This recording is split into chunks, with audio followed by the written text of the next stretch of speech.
जंगल में सुबह का समय था। मंद मंद हवा चल रही थी।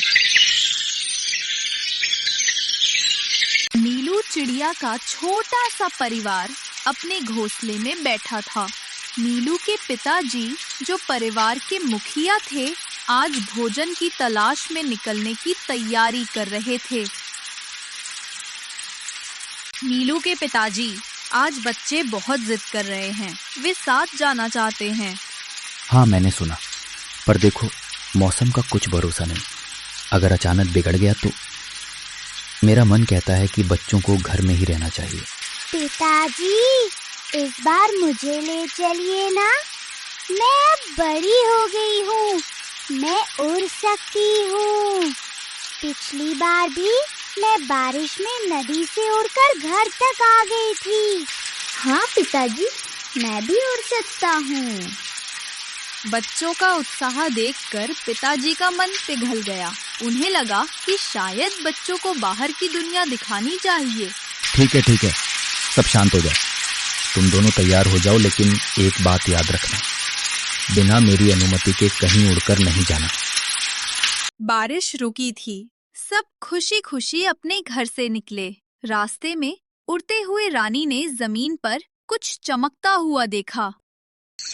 पिताजी, माँ, वहाँ नीचे देखिए, कितने सारे दाने हैं।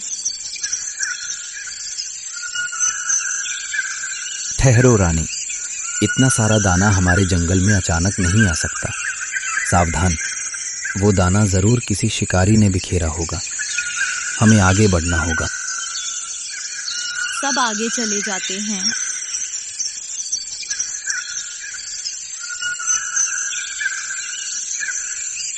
वे शिकारी के लालच से बचकर आगे बढ़े और गहरे जंगल में एक सूखे पेड़ के पास पहुंचे, जहां उन्हें मेहनत से ढूंढने पर थोड़े से दाने मिले। बच्चों, हमेशा याद रखना, कभी भी लालच नहीं करना। मेहनत का कोई शॉर्टकट नहीं होता। जैसे तुम्हारी माँ और मैंने मेहनत की है, वैसे ही तुम्हें भी करनी है। वे अभी भोजन कर ही रहे थे कि अचानक हवा तेज हो गई और देखते ही देखते घनघोर बारिश शुरू हो गई।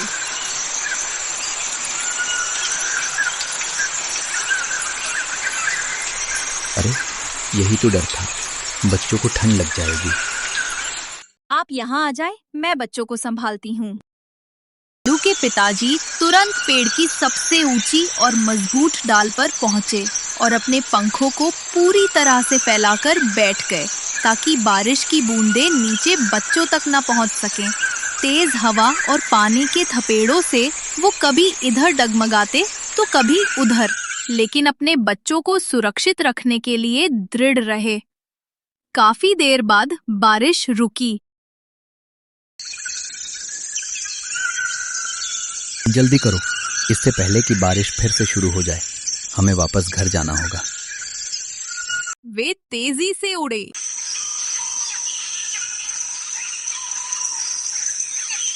जब घर पहुंचे तो उन्हें एक नई विपदा का सामना करना पड़ा। उनका घोंसला पूरी तरह टूट चुका था।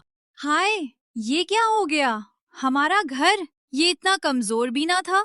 सब ठीक है, एक हमारा ही घर टूटना था। ऐसे मौके पर घबराने की बजाय हिम्मत और हौसले से काम लेते हैं। मैं अभी बरगद के कुछ बड़े पत्ते लेकर आता हूँ। हम आज की रात गुजारने का बंदोबस्त कर लेते हैं।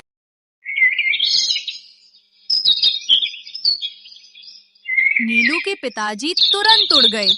वो जानते थे कि बरगद का पेड़ कहाँ है, इसलिए सीधा उसी दिशा में उड़ान भरी।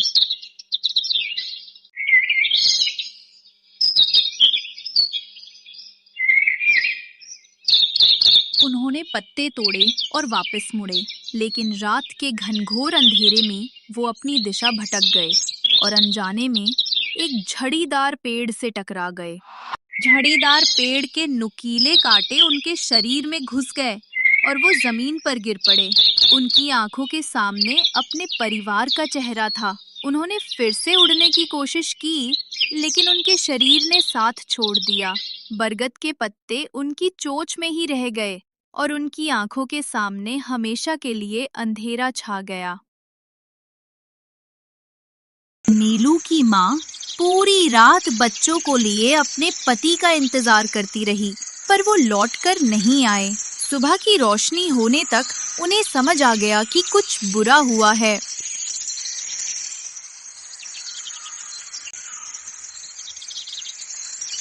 बच्चों, मैं तुम्हारे पिताजी को देखकर आती हूँ।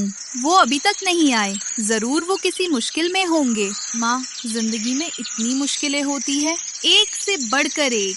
हाँ बेटा, जिंदगी तो गुजारना होती है। दुख हो या सुख, खुशी हो या गम, हमें हर हाल में आगे बढ़ना है। माँ चिड़िया उड़कर उसी दिशा में गई और बेरी के पेड़ के पास अपने पति को फंसा हुआ देखकर उनका कलेजा फट गया। ये कैसे हुआ? आप हमें छोड़कर चले गए। आप तो बस पत्ते लेने गए थे, अपने बच्चों की सुरक्षा के लिए।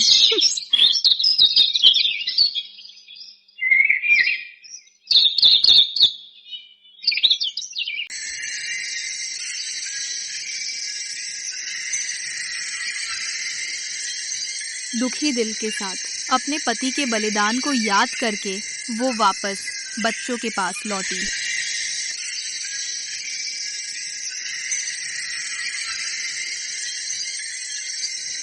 माँ, पिताजी कहाँ हैं? मेरे बच्चों, तुम्हारे पिताजी अब हमारे साथ नहीं रहे।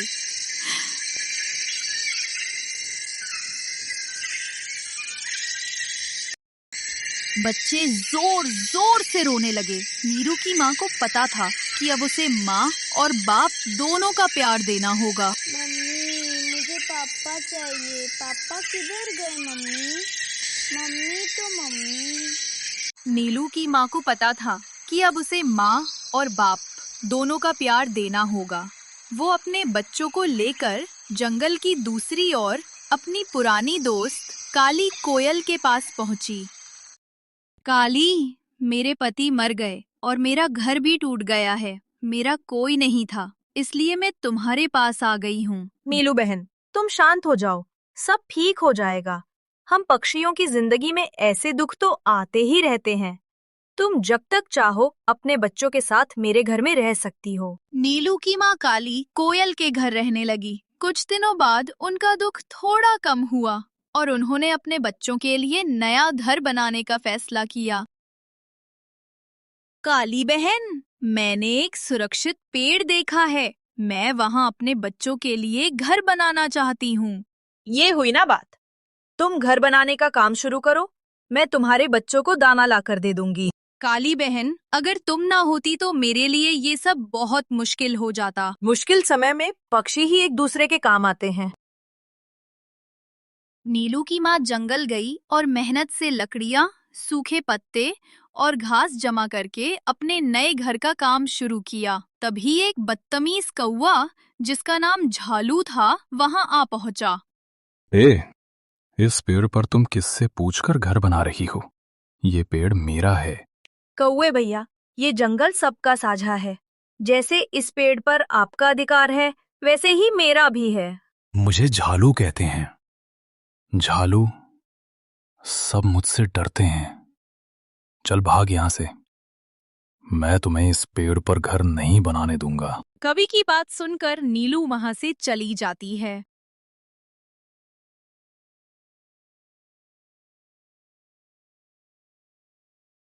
परेशान होकर नीलू की माँ वापस काली कोयल के पास गई और पूरी बात बताई। काली, उस झालू नाम के कौवे ने मुझे उस पेड़ पर घर बनाने से मना कर दिया है। क्या?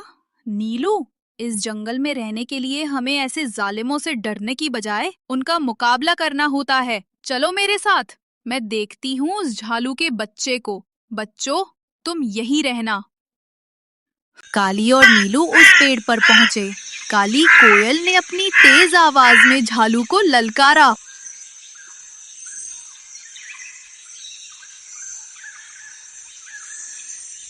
ओए बदसूरत मोटी आंखों वाले कौवे, सीधे से भाग जाओ यहाँ से, वरना जानते हो ना मुझे। कौन हो तुम? मुझे काली कहते हैं और मुझे तुम जैसे बदसूरत पक्षियों पर बहुत गुस्सा आता है। काली ने तुरंत झालू पर हमला कर दिया और उसे मारना शुरू किया। ये देखकर नीलू की माँ भी डर को छोड़कर बहादुर बन गई और काली का साथ देने लगी। बचाओ, बचाओ, मुझे बचाओ। झालू कौआ वहां से भाग गया। जीने का हक लेने के लिए थोड़ा बहुत मुकाबला करना सीखो नीलू। फिर नीलू की माँ ने उस पेड़ पर अपना घर बनाया और अपने बच्चों के साथ खुशी खुशी रहने लगी। काली कोयल ने नीलू को हिम्मत और हौसला दिया था और अब नीलू पुराने दुख भूल चुकी थी।